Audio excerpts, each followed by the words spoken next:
નકલી કચેરી, નકલી ટોલ નાકું, નકલી ઘી અને હવે મહીસાગરમાં નકલી હુકમ આવ્યો સામે.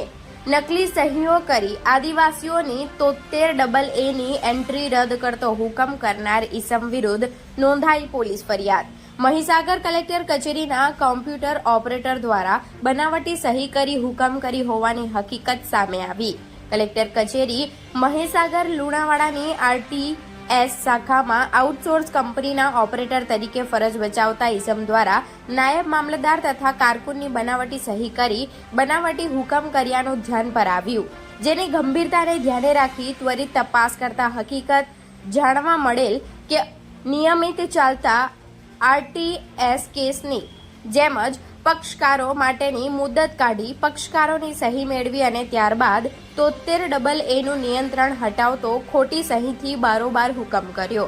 ત્યારબાદ ઓનલાઈન સિસ્ટમ સાથે ચેડા કરી કેસ ડિપોઝિટ કરી અરજદારને આ બનાવટી હુકમ પણ આપી દીધો. ત્યારબાદ બનાવટી હુકમની કાચી નોંધ પણ દાખલ કરી દીધી. પરંતુ આ બાબતની જાણ લુણાવાડા મામલતદાર કચેરીમાં ઈ-ધરા શાખાને હુકમમાં સહી ખોટી જણાતા તાત્કાલિક કલેક્ટર કચેરીનું ધ્યાન દોરતા તેના અનુસંધાને રજિસ્ટર કોમ્પ્યુટર તથા શાખામાં સાધનિક કાગળોની ચકાસણી કરતા આ હુકમ બનાવટી અને ખોટો હોવાનું બહાર આવ્યું. કલેક્ટર કચેરી આ બાબતની ગંભીરતાને ધ્યાને લઈ ઓપરેટર સામે બનાવટી હુકમ કરવા તથા સરકારી રેકોર્ડ સાથે ચેડા કરવા બદલ તાત્કાલિક પોલીસ ફરિયાદ નોંધી કડકમાં કડક દાખલારૂપ ફોજદારી કાર્યવાહી કરવાની કાર્યવાહી હાથ ધરવામાં આવી.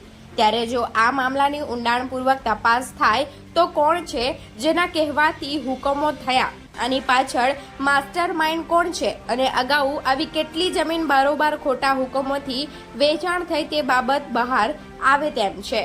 Reporter Sanjay Jaiswal, Gujarat crime news, Santrampur.